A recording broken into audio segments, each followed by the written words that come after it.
Good afternoon, and welcome to the first of our virtual candidate forums for the general election of 2020. My name is Sean Evans. I'm the President and CEO of the Meridian Chamber of Commerce. The Meridian Chamber currently represents over 600 member businesses, and combined, these businesses employ over 15,000 people in our area. On behalf of the Board of Directors and the Government Affairs Committee, we appreciate the candidates that are running for public office that have agreed to join us during these forums so that our business members can learn a little bit more about the candidates and their positions on topics and issues that are important to the Meridian business community. This has been a challenging year for everyone, but some businesses have taken it harder than others, and the usual struggle to be successful in business has had many additional burdens put on it this year. That's why it's so important for the Meridian to be ready to move forward on the challenges that were in place even before COVID. From transportation infrastructure, the tremendous economic and population growth being experienced in the recent years, and to our tax structure and how we're going to pay for those needs of the future without burdening certain segments of the population. In these forums, we'll be asking the candidates to focus on their comments and answers to our audience, the Meridian business community.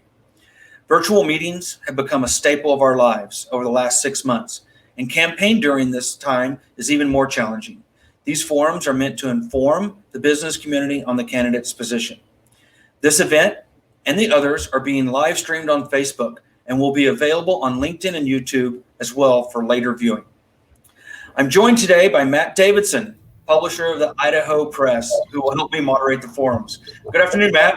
Hey, Sean, great to see you. Thanks for having me. Yeah, welcome. The Idaho Press and the Meridian Press are our partners in these virtual forums over the next 2 weeks. Without further delay, I'm going to turn it over to Matt to introduce each of the candidates that we have with us today and let them begin with their brief opening statements. Matt?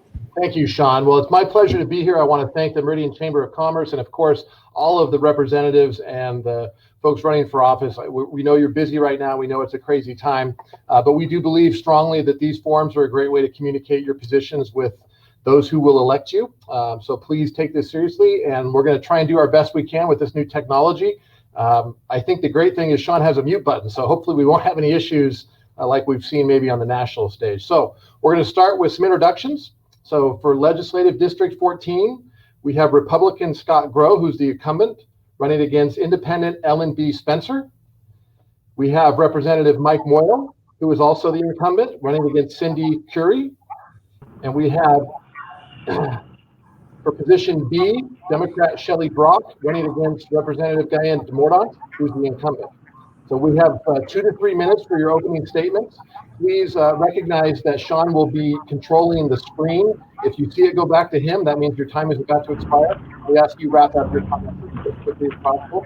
There will be opportunities in this as we go to ask different questions and to engage in a little more dialogue, which we're excited about. But we want to keep it civil and professional and remember that our audience is the voters. So with that, Sean, I'll turn it back to you.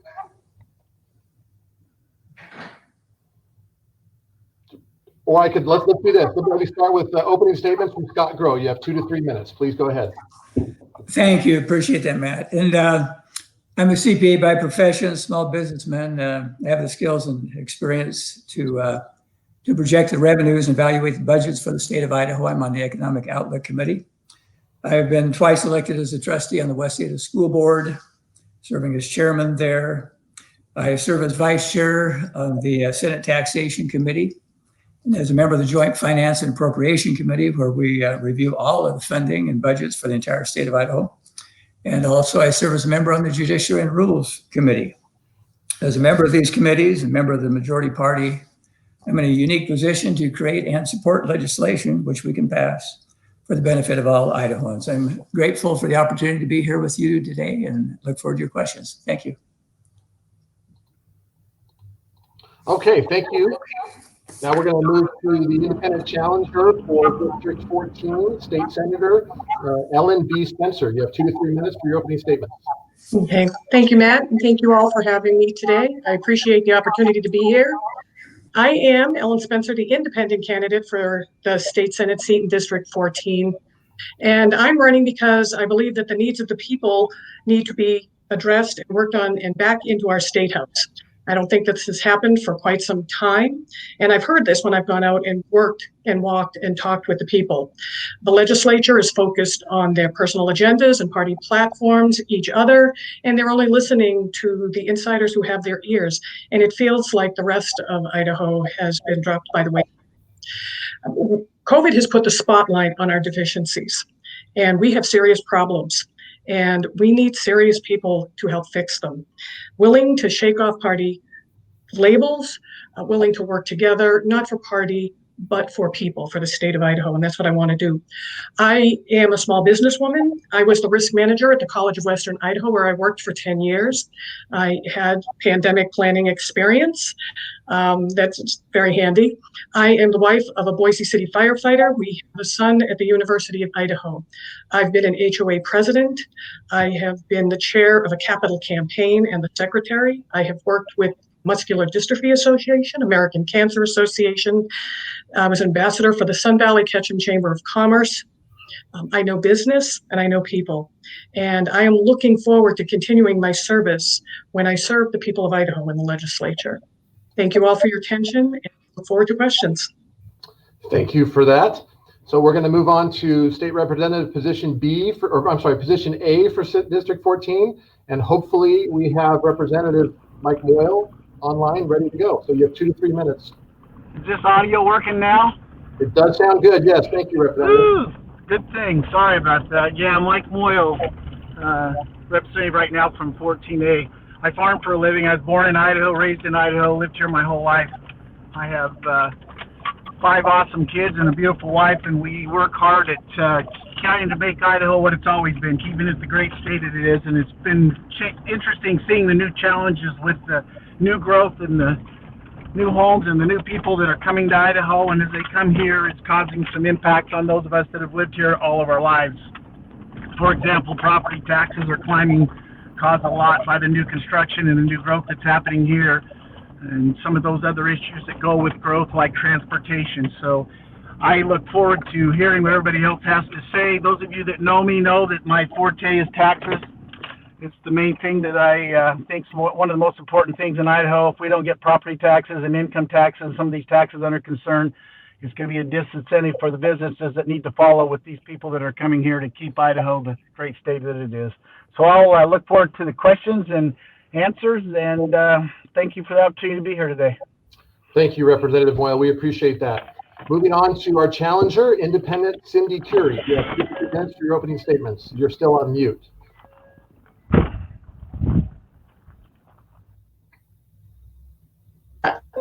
There we go. Now I know how my kids feel. I've been teaching virtually for about 8 weeks now, so I'm on that end now instead of the teaching end. So yes, I'm an educator. I teach chemistry at high school here in Boise, and I've been teaching for 30 years. I am running because I feel like I have some ideas. I have creative ways in which I think we can change some of the way things are going, especially education.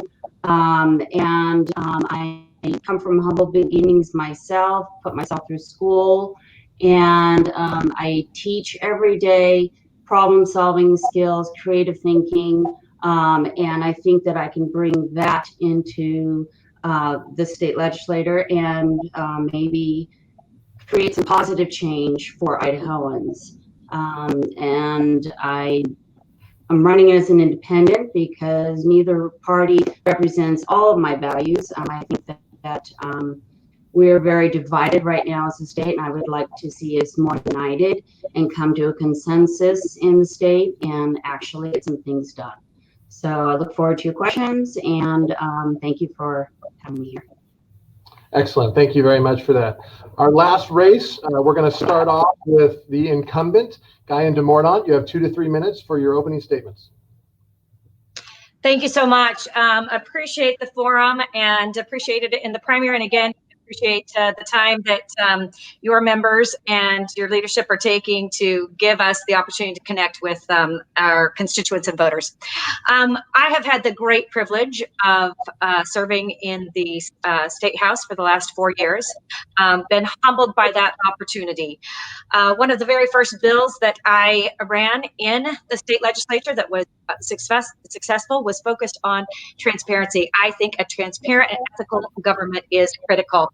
Some of the committees that I have had the privilege of serving on, education, business, transportation, and a committee that I co-chair is began as the regulatory reduction committee, subcommittee, and then morphed into the occupational licensing interim committee. And the work that we have done is extremely relevant to our business owners and relevant to jump-starting our economy.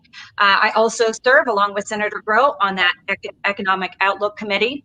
And so we have a bird's eye view and do a real deep dive into what we can be doing to help our economy recover. Maybe most importantly has been that I am a parent of 6 terrific children and have been involved in their education and in education in this state for many years. Started the largest and some would say maybe the most successful charter school in Idaho, North Star Charter School. I have advocated for both traditional and choice in education, and I will continue to work. I am the chair of the caucus chair of the STEM Education Caucus at the State House, and I have worked to bring both technology, the technology industry, and education together, and will continue to advocate for a 21st century education for our students that they deserve and that our employers deserve, and filling those 21st century jobs. We need to protect the Idaho that we love, and we need to create the opportunity for our kids and our grandkids to return to Idaho and this great state. So thank you very much for having us. Thank you, Representative DeMordon. Unfortunately, your challenger, Sally Brock, was unable to attend today due to a prior important engagement. So let's not penalize her for that due to scheduling conflicts. But now it's time we get into the meat of this debate and turn it over to Sean for some Q&A. Yeah, thank you, all of you, for joining us today again. So we're going to touch on different topics. I shared with you the legislative priorities that the Meridian Chamber of Commerce has adopted. Our first topic is going to be transportation. Transportation is crucial to Idaho's economy, and further delays will not only strangle Idaho's economic vitality, but will result in passing the problems to future generations. Accordingly, the Meridian Chamber of Commerce supports the following projects for transportation infrastructure, and that's the construction of the Linder Overpass at I-84 to provide additional arterial north-south access in our community, continue improvements on Highway 2026 west of Locust Grove to reduce congestion, improve safety, and create economic opportunity for development, and the completion of State Highway 16 extension to Highway 84 Central Valley Expressway. How do you propose as a candidate that the funding for these projects be approached? I'm going to start with Senator Groh. Thank you. Looks like you're muted, sir. There you go. Did you unmute me? Yes, you're good. Thank you very much. Transportation is one of my key topics. I hear from people continually, the roads are so congested, I just can't deal with it. In the Two Rivers subdivision, I had the lady call me and say, I've sat here for 5 minutes, I can't get onto Eagle Road. It's imperative we get Highway 16 extended to the freeway. We've got to move some traffic off from Eagle Road and move it off from Linder, frankly, as well, and get it out further so that folks coming from downtown, et cetera, and out to Star, et cetera, can do that without having to go through all of the congestion here in Eagle and in the North Meridian area on Chinden. Proponent of getting Chinden fixed. you talk about getting it west of Locust Grove. That's exactly where I live. And so I'm all for you and with you on that one. As you look at funding, one of the things that we've been successful with is Costco, for example, who's coming in now, and with the STARS program, we've been able to get them to help fund the expansion of those roads on 10 Mile and also on Chinden around their new store. That's a huge opportunity to bring funding. I've voted for all of the transportation bills that have come forward. Transportation is one of my 3 priorities, along with education. And the coronavirus, obviously, with the job situation that we've had and the health issues there. So that's one of the ways to do it. The general fund is not doing much. Well, it's all coming out of general fund right now. But I agree with your items you have here, registration fees. I think those could be increased. And other user fees could be certainly enacted, could be considered. And there could be some impact fees that could come into play. So thank you very much. Thank you, Senator Grow. Ms. Spencer. Thank you. I do not work in the legislature. I am not privy to all of the detailed funding mechanisms that they put in place. But one of the ideas that I had was development, helping to pay for the roads that they will impact, such as Chinden. Widening has been long overdue. And using fees is another way to do it. But one of the things that I was looking at is, in addition to expanding the roads and funding new growth, is no one is talking about mass transportation. And our cities and towns in this valley are well past the size where it would be advantageous to have that amongst the towns, between the towns. It's a great way to move a number of people efficiently on our highways and on the crowd roads. So while we're expanding these roads, we can also move people faster in bulk, if you want to say, through them. And that's another avenue to consider. And funding from that, I don't think we fund mass transportation, and we need to do that. We can get matching federal funds, and that can help immensely. And then, of course, there are user fees. People who use this do pay for it. There is an upfront cost. There's no question about that. But over time, I have lived in communities where it pays for itself and it becomes the way to travel rather than driving. And that will alleviate a lot of the traffic that's on our roads. Thank you, Ms. Spencer. I'm going to circle back around to one of the comments that both of you made. You talked about the impact fees for businesses that are looking at expanding current roads and services that we have. But what about Highway 16? I mean, there's not any businesses there that are for that extension yet that's going to be paying for that. That's a project that seems to have stalled and not going anywhere. Senator Grow, you're in the legislature now. What can you do? What can we do to kind of move Highway 16 project along a little faster? 2 years ago, we passed $300 million in Garvey bonds. And those of us that live here in this community were hopeful that that was going to be going towards Highway 16 to move us to the freeway. One of the disadvantages we have is you've got different highway commissioners at the state level. So when we passed the funding for that Garvey bond for $300 million, we didn't have the legislature did not have the control over exactly where it went. Our anticipation was it was going to come this direction. Some of it did. We've been able to get another $90 million to buy the property, the right-of-ways on each side of Highway 16. And so that's happening now out by the new high school that's planned there, et cetera. So we got a little bit there. We've got obviously moved it all the way, wonderful highway from 44 to Chinden. And Garvey bonds are one of the ways that we can make that happen. Okay. Well, thank you. I'd like to maybe pass this question on now to Representative Moyle. Representative Moyle. Yeah, can you hear me? Yes, sir. I kind of got to disagree with you a little bit on Highway 16. The STARS bill, for example, was a bill that I did years ago, and that's proving that businesses are coming forward and doing and using it to accomplish things. If it wasn't for STARS, Chinden wouldn't be done right now. If it wasn't for STARS, you wouldn't get the next phase of Chinden from Linder back to Locust Grove. So I think that we are doing things, and businesses are coming forward. Remember, that project on 2026 is being funded by Costco and Winco.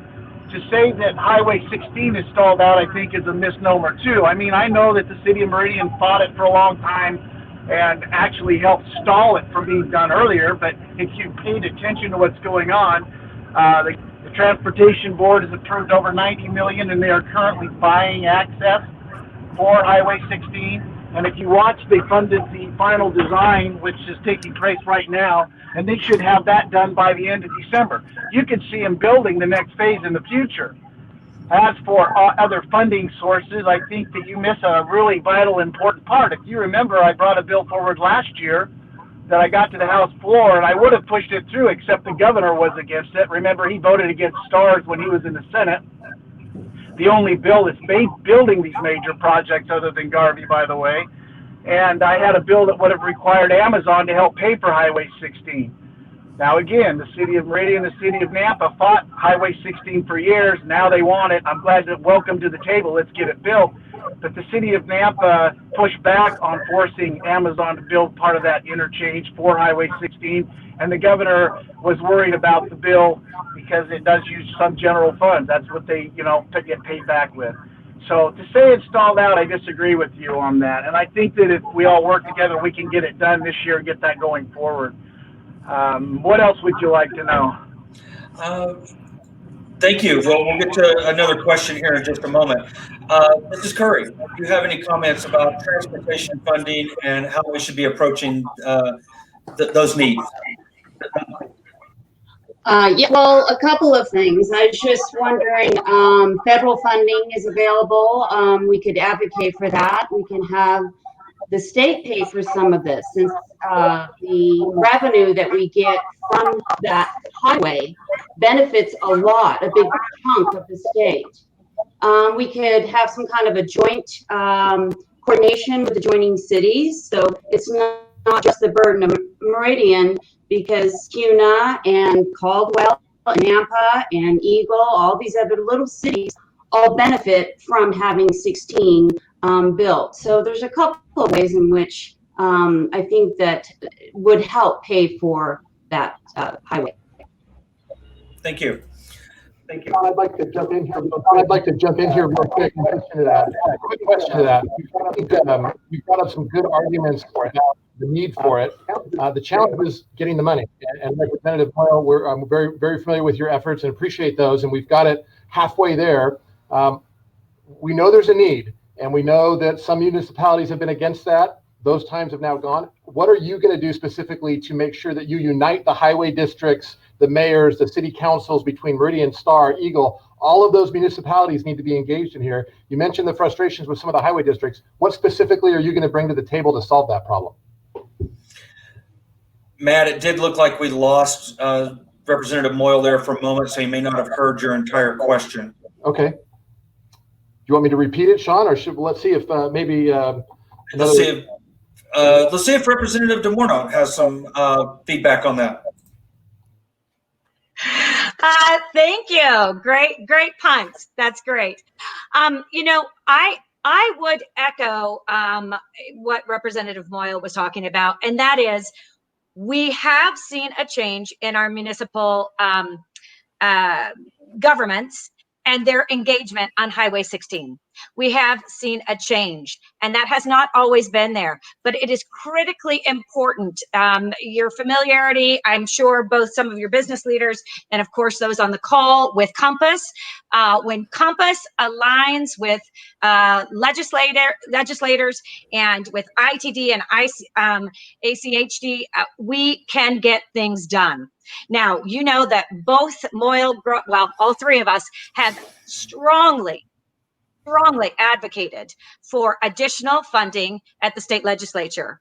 Our colleagues we have led the way with our colleagues, and of course with Chairman of the Transportation Committee, Representative Palmer.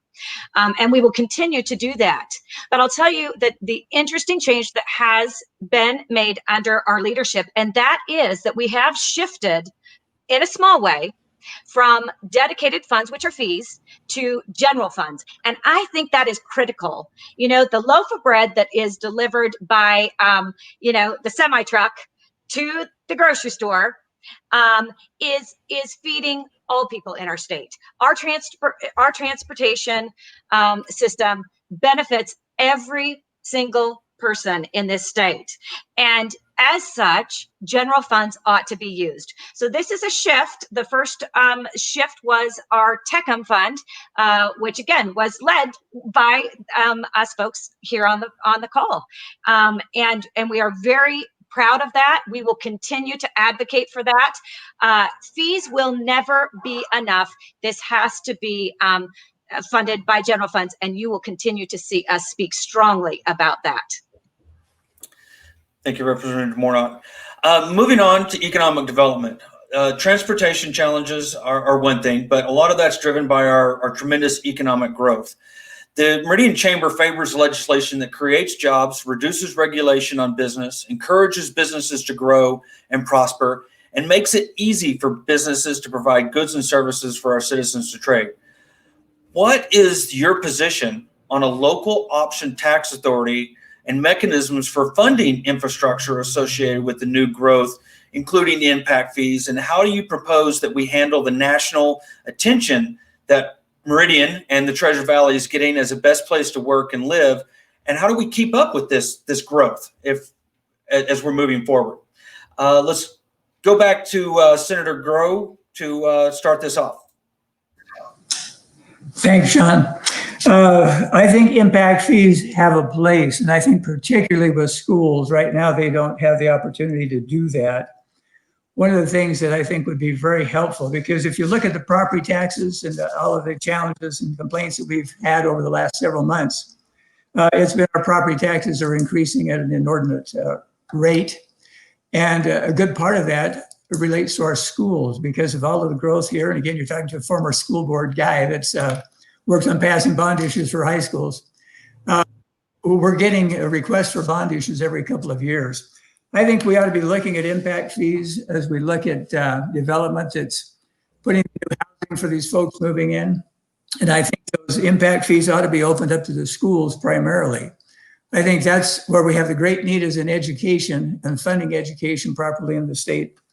And to do that, I think with impact fees, we could have that such that as those developments took place, that the monies were used to retire and pay down indebtedness on the bond issues. That would be a huge benefit to all of the residents here in Meridian. And Senator, what about the local option tax authority? What's your position on giving the communities the option to do a local option tax? I have questions about that. I think it's an issue of, I'm against carte blanche for all cities and counties statewide, just to open it up. I think it's a matter of specific needs. And I think if there's a need that a community has and the voters are in favor of that, then I would consider a local option tax in limited circumstances. Okay, thank you. Mrs. Spencer, what's your position on the local option tax authority or other mechanisms to fund the growth?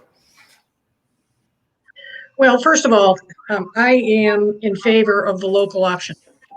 And I do think that I would have to disagree. I think that they do, every community should have that opportunity. Whether or not they want to take advantage of it, of course, is up to them.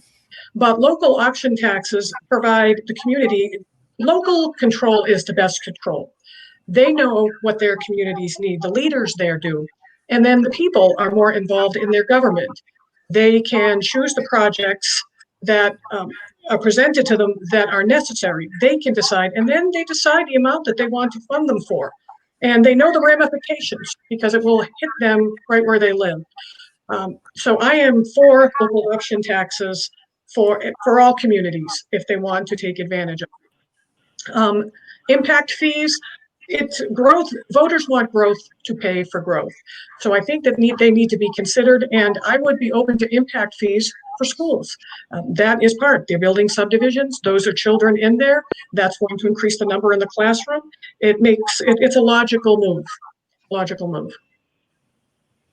Thank you. Let's see. Representative Moyle, I know you've been having some connectivity issues. Are you still with us? Yeah, back now. What was the question? So the question is, what is your position on local option tax authority for mechanisms for funding infrastructure associated with new growth and impact fees for communities? Well, I think local options is a dumb idea. I think, we keep talking about more and more money. We've got to spend the money a little wiser. Idaho has one of the highest income taxes west of the Mississippi. You're above the middle of the road when it comes to sales tax, and your property taxes are climbing through the roof.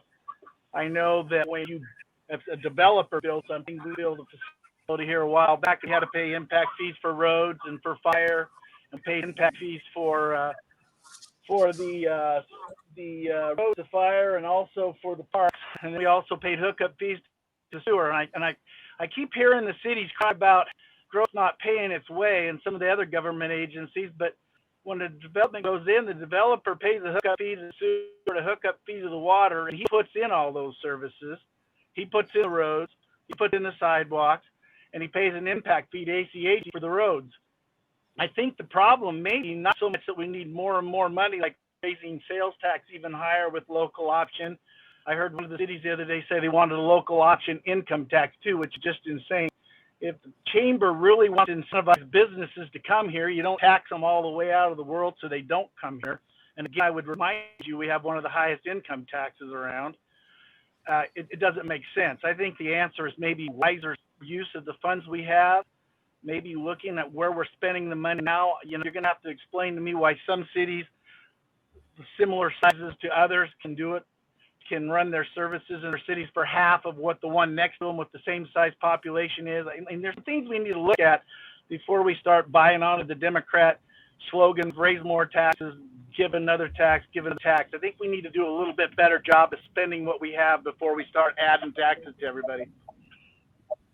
Okay, thank you. Representative Moyle, just a quick follow-up question on that front.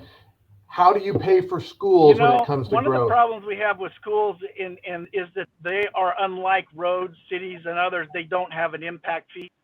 But I think if you give schools an impact fee, and if it's done right, I don't think I would be against it. But if you do an impact fee for schools, it needs to be tied to paying for the bond. Remember that when somebody new moves here and they bring their children, that, they're exactly right. We got to build new buildings for those children. But if we do an impact fee, it ought to be tied to schools and not and one-time funding versus ongoing funding. One of the concerns I see with our schools is they're taking one-time money like supplemental and using them for ongoing expenses. That's just not a smart business move. When you know up front it's one-time funds, you should be tying into things like salaries. So I do know there's talk of some kind of an impact fee for schools. And I think that there probably is a way to do that if it's done right. I'm not sure what that way is. We've talked about it a little bit. We haven't found out yet, but I'm sure that there's a way if it's done right. But I'm still concerned that it's used to pay off the debts and pay off the impacts of the new children. Because remember, the teachers being paid by the income tax coming on and the sales tax coming on the other side. The problem is paying for the buildings, in my opinion, anyways, right now. We got to be careful though, because if you keep doing these impacts, you're going to, they get too high. You're going to do exactly the same thing. You're going to drive people away. And if the chamber believes it's important to have businesses come here and bring jobs and bring families and grow our community, we need to make sure that we don't disincentivize it with things like high impact fees, with things like local option sales tax, with things like high property taxes, with things like high income taxes. Pretty soon, you've created the same mess that these people are fleeing in some other state. Okay. Thank you, Representative Moyle. Mrs. Curry, the question is to you. What's your position on local tax authority for the communities, and what other mechanisms do we need to look at for funding infrastructure? Well, I look at this as an investment for the state. Okay, so the state of Idaho and future. I support sales tax opportunities, impact fees, especially for cities like Meridian that have enormous growth. West Ada School District is suffering, and they're paying back supplemental levies from years ago. If the state paid what they should pay and did what they should do, and reversed 2006 funding education, then a lot of the cities and counties would not be in the financial problems they're in right now. But that's education. I think infrastructure right now. I think that sorry, lost my train of thought. Yes, okay, that's pretty much it right now. Sorry, lost my train of thought there. Right. Thank you, Mrs. Curry. Representative DeMorda. Question. Thank you. Thanks. In terms of transportation, I'm going to reiterate what I have already said, and that is, I think that it is critical for us to move to more general funds on the roads. There are mechanisms that we're using that are already in place, but those being supplemented by general funds is just critical. We need to continue our commitment to roads, and that happens on a larger scale and throughout the state when we commit general funds. Now, it is, I will tell you, a mind shift down at the State House, and it has begun, and I think it needs to continue, and we will see that impact then Meridian, Eagle, Star, that those funds absolutely will be there. So in terms of the mechanisms, we have some things in place for sure. In terms of overall funding, it has to be general funds. Now, impact fees, just a thought on this quickly, and that is we need to proceed with caution, folks. I mean, businesses are hurting, families are hurting, and to talk about raising taxes in this environment just makes no sense. So, I think we need to keep our eye on the ball. We need to be reducing regulation for our businesses. We need to do whatever we can to help people get back on their feet in terms of reducing those barriers. And that's what creates a strong economy. That's what creates a strong tax base that supports those things that we're committed to in terms of education and transportation. Thank you, Representative DeMorda. All of you have touched on education, and that is definitely one of the priorities that the Meridian Chamber of Commerce has, as we're tightly connected with the West Ada School District in our community. And the Meridian Chamber supports efforts to expand the capabilities of our K-12 schools to graduate all students with the necessary skills to successfully complete college and/or career technical education, including emphasis on science, technology, engineering, and math. State-supported colleges and universities need to provide the relevant curriculum and trained workforce required if Idaho businesses to effectively compete in a global marketplace. With the rapid growth seen in Meridian, how else do you propose that the schools fund their future building needs if impact fees is not an option or doesn't meet all of those needs? Senator Groh, we'll begin again with you. Well, I'm going to stick with impact fees because, we can talk about a variety of different choices and ways to do it. The important thing is to try to find one that we think might have a possibility of being passed. In legislation, we deal with more than 700 bills each session. And you've got 105 legislators there, and it's a matter of getting a consensus and working in collaboration with other legislators to get a consensus so we can move ahead on a particular bill. And I think we can get some movement on impact fees for schools, particularly. The funding of the day-to-day operations is one thing. The challenge, again, that we have here in West Ada is the cost of the buildings.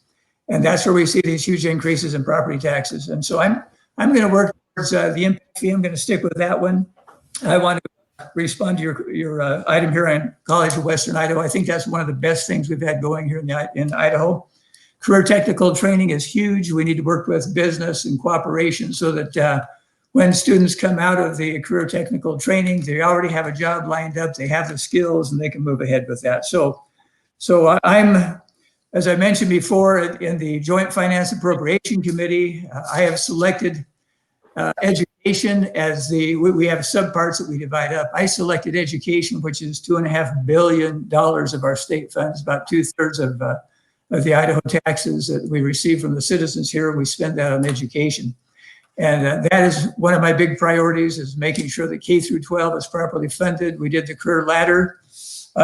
This last 5 sessions, we've had $100 million a year to teacher salaries over the last 5 years, in addition to the normal percentage increases that they get. We also raised the beginning pay for new teachers to $40,000. And Idaho, we have an interesting situation. We tend to have a lot of kids here, and so the cost of education per capita, we are actually spending quite well, because we are looking at funding the education based upon our ability. And with the little state of Idaho, with 2/3 of the budget going there, we continue to work on it. We continue to increase it. And I'm in favor of making that happen. As far as impact fees for the buildings, I'm going to try to push that. Thank you. Okay. A real Mrs. quick Spencer. follow-up.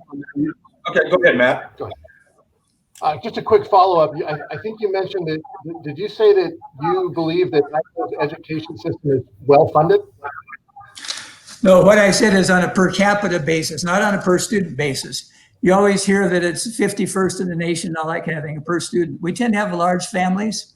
So if you look at Idaho, the little state that we are, and on the per capita, we're up in the upper half on a per capita basis for funding, not on a per student basis. So there's a big difference there.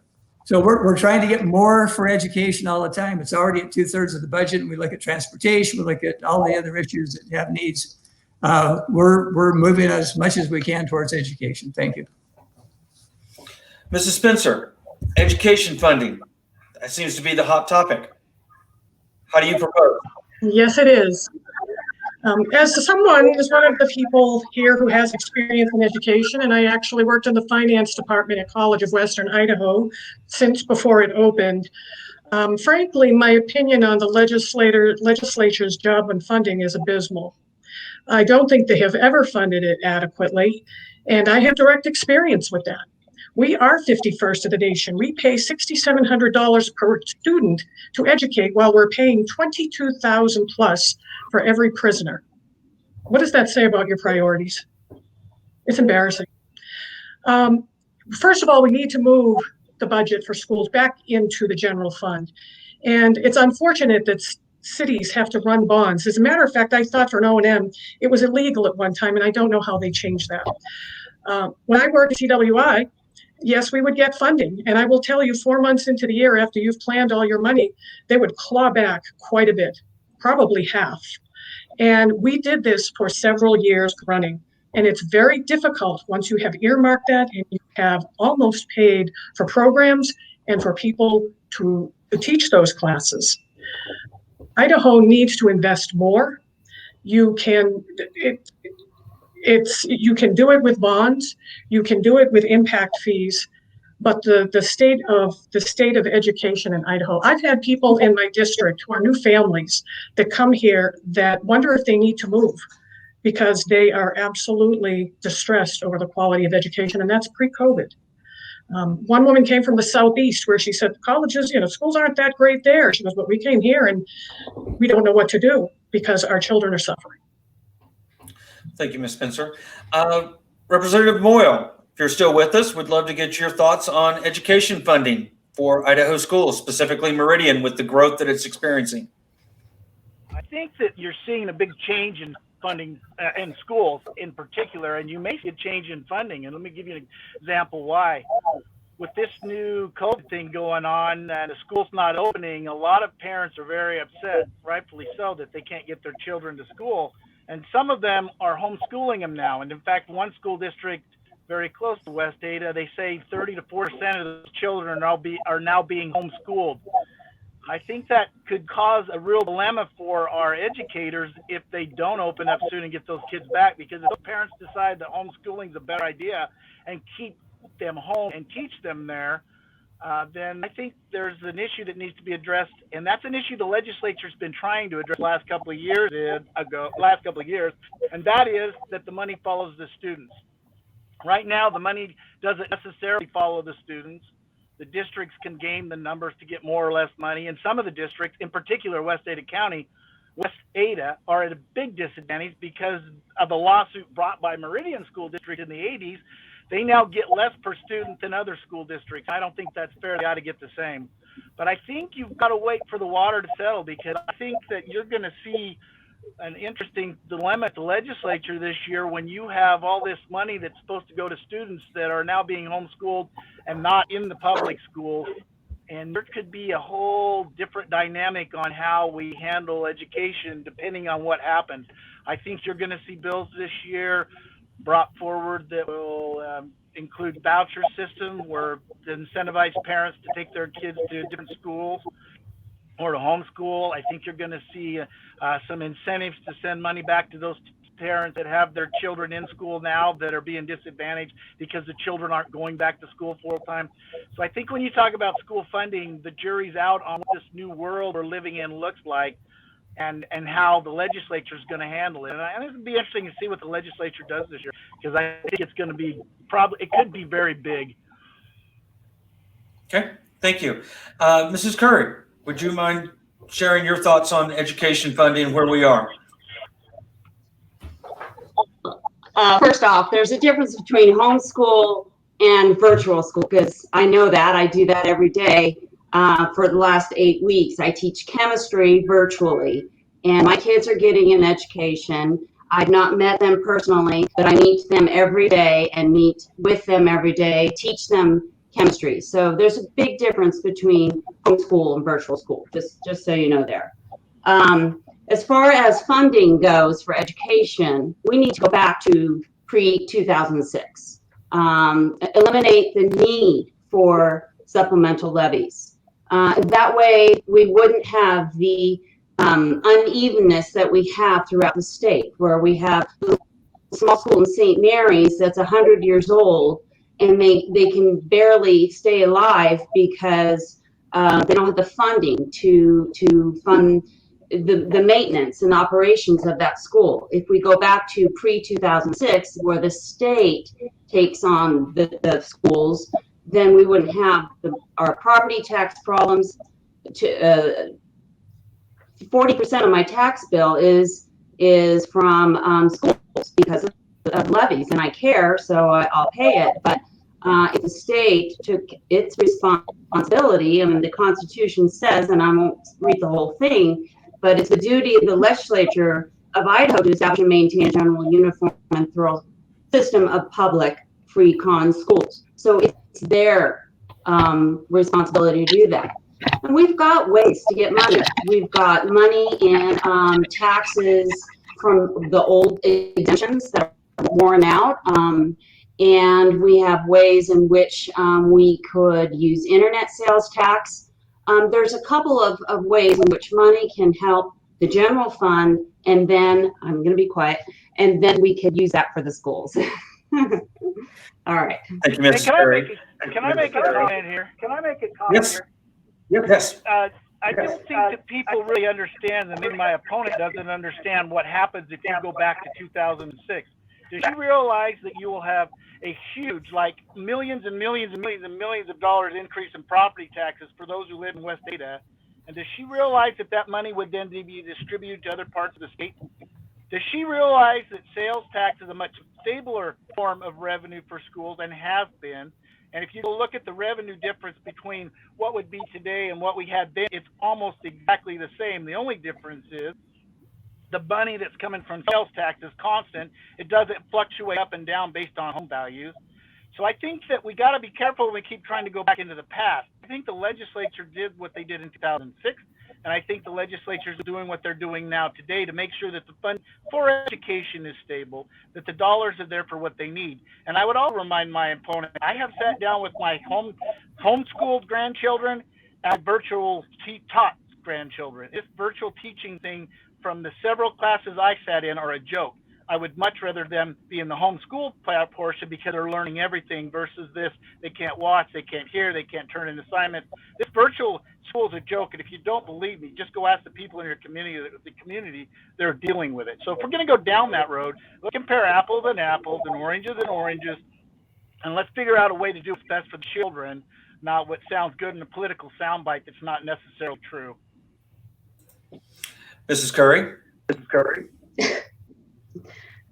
I'm on here. Okay. Well, I didn't want to get into a pissing match. Sorry, I didn't mean to say that. But I know that in most of the schools that are being taught virtually, that it is being done well. And this is a year that's a very unique year, and it's a temporary thing. It's not something that we're going to live with COVID for the rest of our lives. You know, hopefully it's going to be short term, and the teachers are working hard to do the best they can do with what they're doing.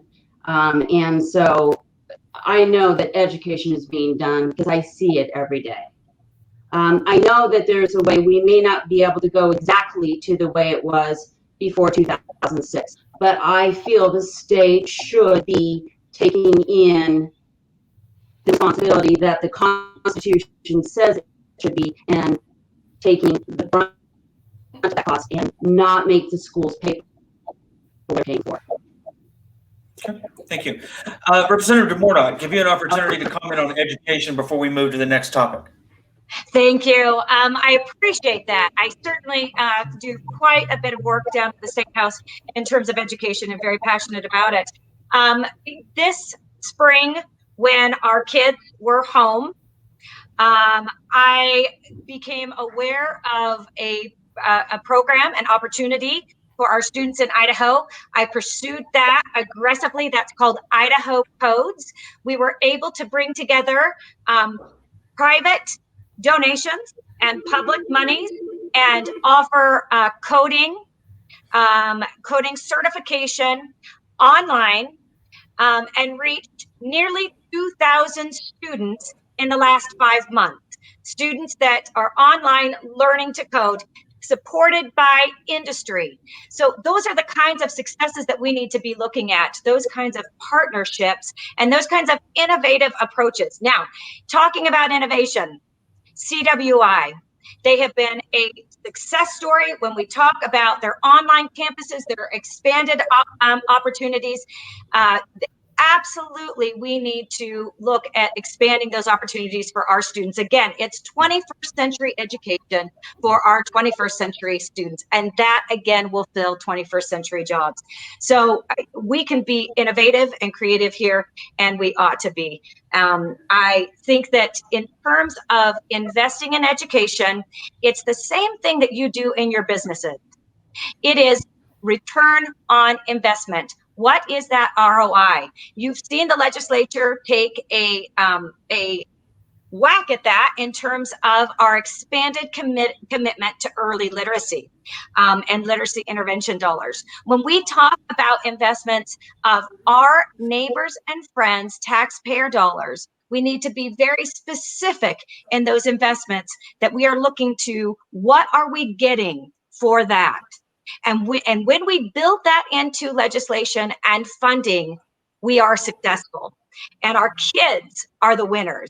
So looking at ROI in all of our investments is critical. We did that in literacy. We've done that in technology, and we've done that with our veteran teachers. I am proud to say that we did increase our funding for our veteran teachers, and I advocated for that. I was passionate about that because we need to because we know that we get results with our veteran teachers in terms of our kids. So when we can make those kinds of investments, we absolutely should be. And that's the way we should be forwarding our education and into the 21st century. Thank you. Our final topic for the day is local government. The Meridian Chamber supports measures that enhance the amenities in our community to make Meridian a great place, or continue to make Meridian a great place to live, work, and raise a family.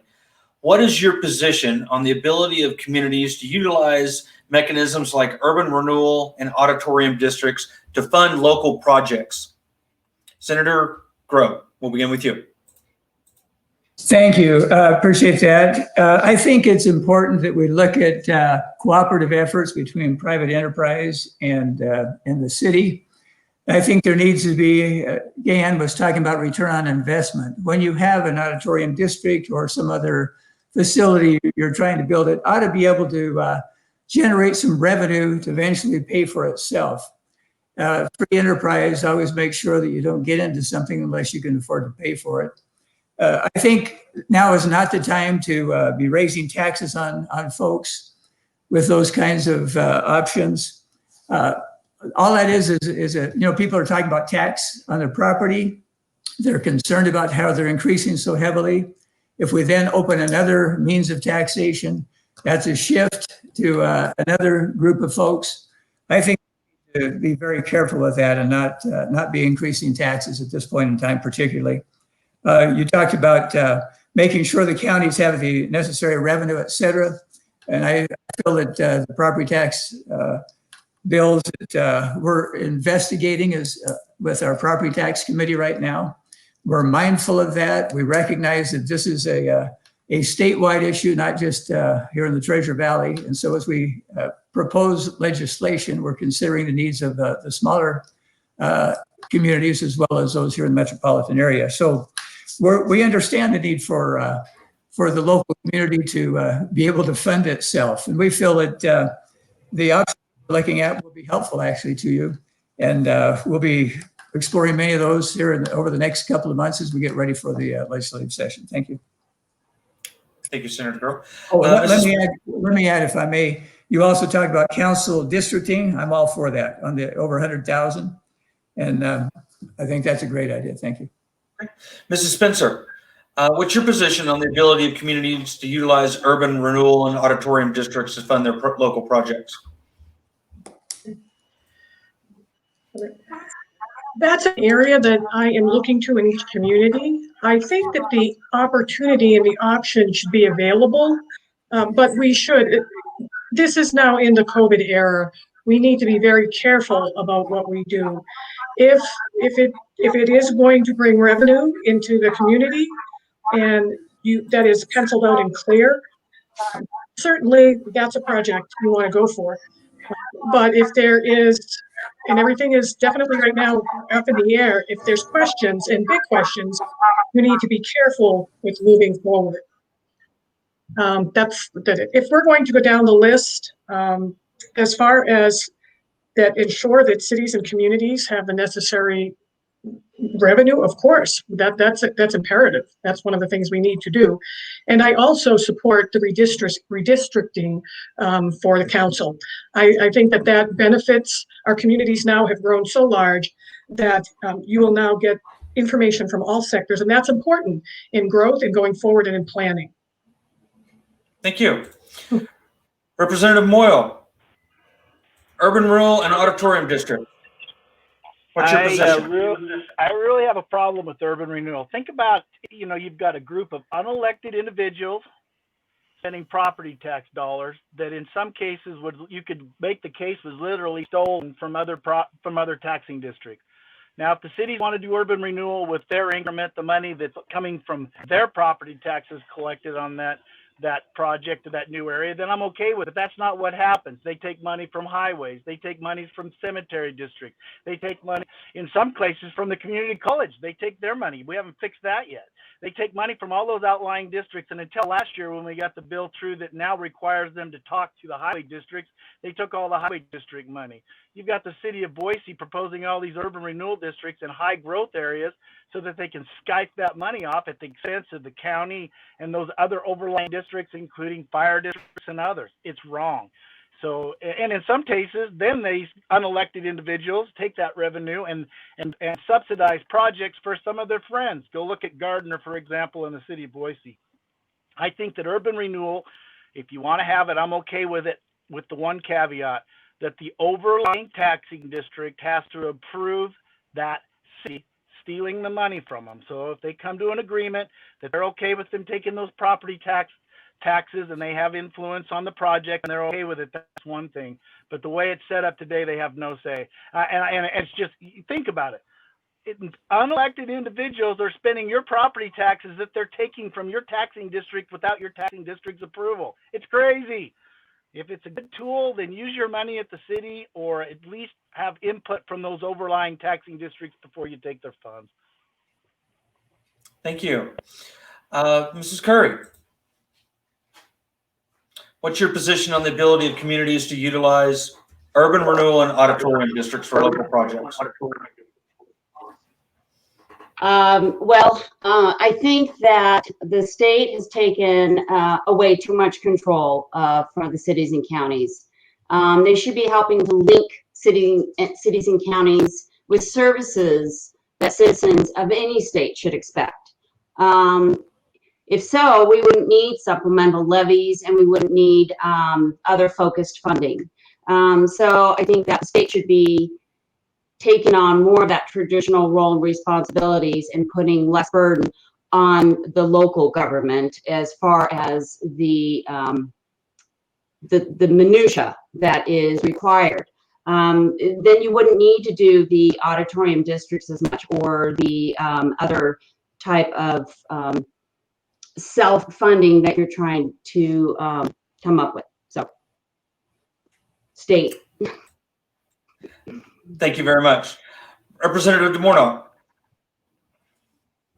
Thank you. Sean, I appreciate you deferring to me even with without an opponent here joining us today.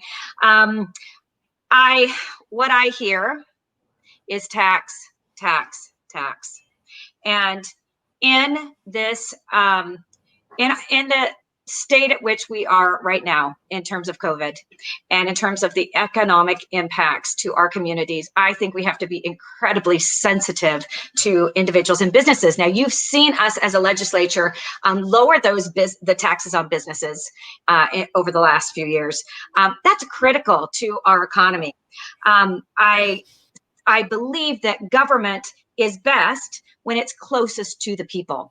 And certainly the bill that we passed last session in terms of the council districting and with municipalities per 100,000 population was critical in, again, establishing that government closest to the people.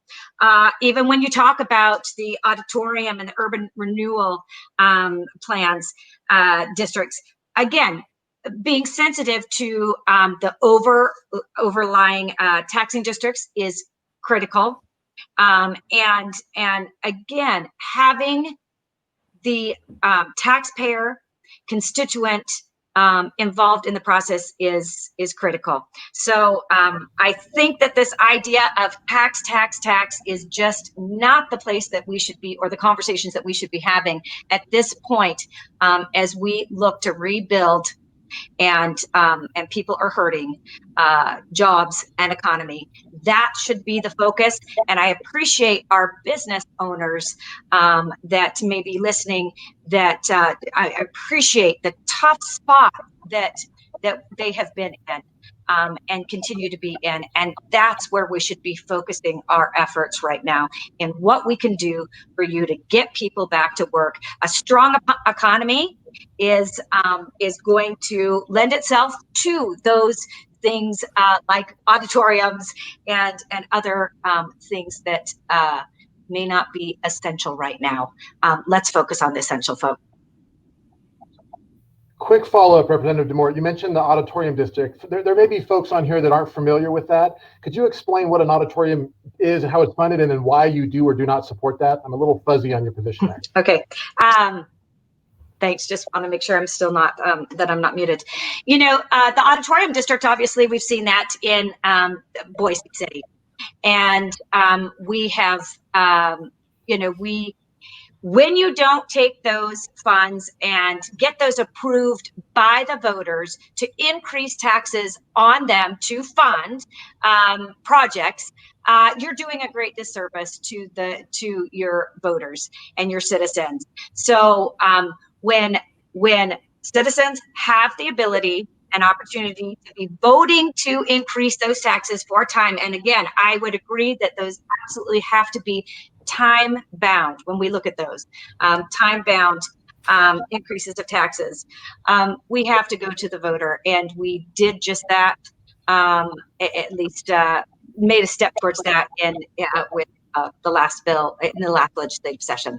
Sean, I'm going to just real quick. I believe auditorium districts are funded from taxes paid by visitors to hotel rooms. How do you get visitors to vote on whether or not the project should pass? That's why I'm a little fuzzy here. It says, because as I understand it, auditorium district taxes and all the funds generated from that are tourists, not your local citizens. And I'm having a hard time understanding why anyone would be opposed to having those who visit and use our great state help fund some of the amenities that we want to see grow here. Thanks for the clarifying question, Matt. Appreciate that. And I was going off track on that and not articulating that. When we maximize those taxes, that's helpful. Unfortunately, those tourist dollars, those conference dollars, those convention dollars are not flowing into our state right now. And doing what we can to, again, attract those visitors and attract and build back up our tourism industry is going to be important. So thanks for clarifying, and I appreciate that. Thank you. All right. Well, we are over our hour, so I'd like to give everyone an opportunity to make a closing statement, a brief closing statement on why the people of Meridian should vote for you to represent them at our Idaho legislature this year. Representative Warnock, we're going to start with you since you don't have an opponent in the room with us today. So the mic is back to you. Thank you. You know, I believe that my record at the State House stands for itself. I have been very proud of the work that I have done in terms of transparency, particularly in the work that I've done in terms of occupational licensing and reducing the barriers on our businesses. That work has been done jointly with the executive branch. It's been an executive and legislative two-pronged approach to reducing those barriers on our businesses and on our occupations, and has just been critical in getting people back to work. Very proud of that work that I've been able to do, as well as transportation. Is it enough? No, it hasn't been, but we will continue to push for that funding on a statewide level on general funds on our roads. In terms of education, again, you've heard me talk about retaining our veteran teachers, investing in education with an eye on results, and school choice. So I think that I've been proud of my record. I would hope that I have earned the vote of those business leaders that are part of the Meridian Chamber of Commerce, as well as friends and neighbors. So thank you very much for having me. Thank you. Next, we're going to go to Mrs. Curry. Why should the public vote for you for State Representative Position A, District 14? Well, I'm going to start off by saying I'm not a politician. I'll tell you that right now. I'm an educator. I care for the over 5,000 kids that I've taught in this state. I care for the state. I have grandchildren here. I have children here, and I would like to maintain the quality of the state that I know the state can be. And I've seen a decline in education. I've seen a huge decline in transportation due to very poor planning, which should have been happening 20 years ago, because we've been growing quite a bit, and the legislature should have been doing this 22 years ago when my opponent started.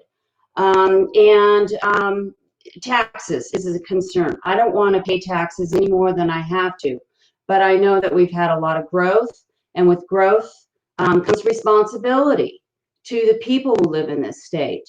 And there are ways to fund. There are ways in which the state can fund this. All of the problems that we're having with the growth. But I think we need somebody in there that's going to think out of the box and think in a way that's what's best for people. Thank you.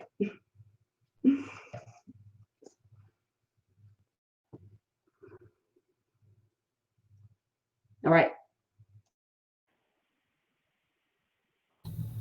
Sean, you're muted. Representative Moyle. Thank you. I think that if You're I'm welcome. if reelected, I'll continue to do what I've done in the past. You know, you've seen me pass bills that help local communities, counties, and cities incentivize business to move to their area with tax incentives, bills that I did. You've seen me do things like the SAR bill. If it wasn't for that bill, you wouldn't have Chinden being widened right now. Never would have happened without the bill that I brought forward, or 16 be as far along as it is. And you wouldn't see that if it wasn't for me. You wouldn't see the taxes where they are today, that even higher than what they are. And if reelected, you will see me focus my efforts like I did last year on property taxes. There is no reason in the world for those of us that have been living here our whole life, forced out of our homes because of somebody moving here from another state. And I disagree with my opponent. There is no reason to be raising taxes. You just have to spend the money a little bit better, not raise taxes. Say what you want, Cindy. Raising taxes does not help make Idaho a great state. It helps make Idaho a worse state, and it doesn't fix the problem. We have a spending problem, and if we focus our spending on the right areas, we can fix it.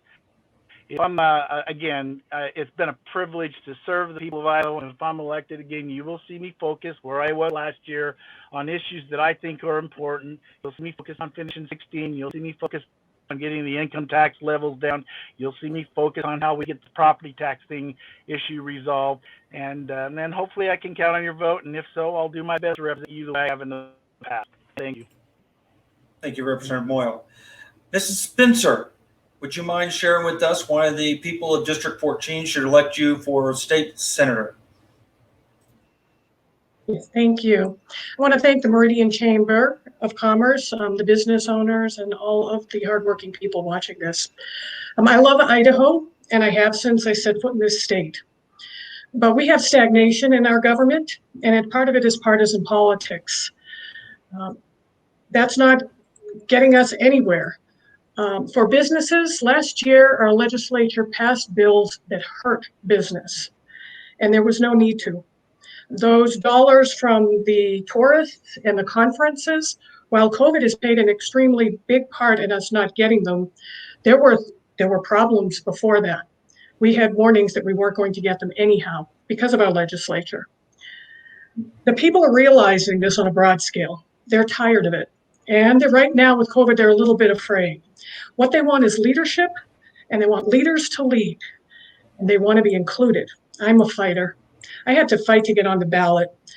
I couldn't pay the fee like everyone else. I had to get signatures, and I got 4 times what I needed, and now I'm on the ballot. I could only raise half the money, but I raised more. I worked twice as hard, and I'm still here. So I'm going to fight for our businesses. I'm going to fight for our workers.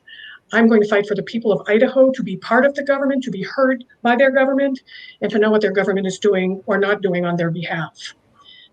I'm excited. We have a bright future. COVID has provided a lot of opportunities as well as all of the problems, and we need to fix it better, not like it was. Create that better vision, and I want to be part of that, and I can be part of that. So I am an independent. I am not beholden to partisan politics. I am not beholden to a party or any special interest. The only people I'm beholden to are the people, and I will fight for them. Thank you very much. Thank you, Ms. Spencer. Senator Grow, why should the people of District 14 re-elect you to office?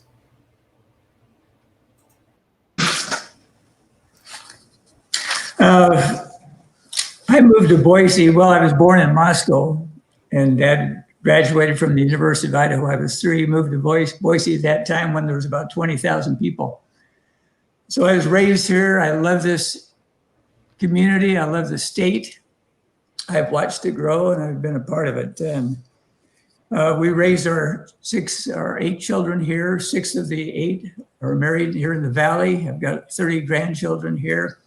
11 are in the West Ada School District. So I'm a huge proponent of education because that's our future. Our children are our future. And the more we can do to support education and have it help our kids be prepared to be great citizens and to provide for their families, I'm all for it. And we'll work to make that happen. Highway 16 has been one of my desires since I began this little political stint. And I'm all for working with Mike and others and Gahan and Joe Moyle to make sure that we can get some additional money and get that thing clear to the freeway. It's got to happen. We've got to have that to help relieve the congestion we're experiencing. Property taxes, I mentioned I'm on the property tax working group. We're looking at various solutions. We'll bring those forward in this legislative session to relieve the homeowners of the property tax burden that they are carrying. It is unsustainable the way the taxes have increased, and we need to deal with that. Part of that is education on the building of the schools. We talked about impact fees and ways that we can help get those schools funded without having an excessive burden on the people that are already here. I appreciate the opportunity to visit with you. As a CPA, small business owner, all of my professional career has been here in the Valley. I love the Valley, I love the people. Happy to represent the citizens of District 14. Look forward to doing it again. Thank you so much. Sean, you're muted, but I think you were passing it to me. Thank you very much. Just to close this out here, I just wanted to thank each and every one of you for joining us. I know middle of the day on a weekday, fortunately with technology, we're able to record this so that folks can listen to it later. This district in particular is one of the most, I think, important districts, at least in the Treasure Valley, mainly because a lot of the challenges that relate to growth in schools tend to fall right in the mix of 14 and then the edges of Meridian there. So thank you for all the work you do. Thank you to the Meridian Chamber of Commerce for bringing together this group. We've got a few more of these scheduled for later this week. The Idaho Press and Meridian Press are proud to support their efforts on keeping our electorate informed. So thank you so very much. And Sean, that's all I've got from here. Thank you. Thank you, Matt. And once again, thank you to all the candidates that joined us today. We really do appreciate you taking the time to join us today and appreciate you taking the opportunity to run for public office and serve the citizens of District 14. So thank you very much. This program will be available on YouTube, LinkedIn, within about 15 minutes. You can share it out. And tomorrow we will be having District 22 join us for a forum. So thank you all very much for joining us today. Have a great day. Thanks, Sean. Thanks, Matt. Thank you. Have a good day. Stay safe.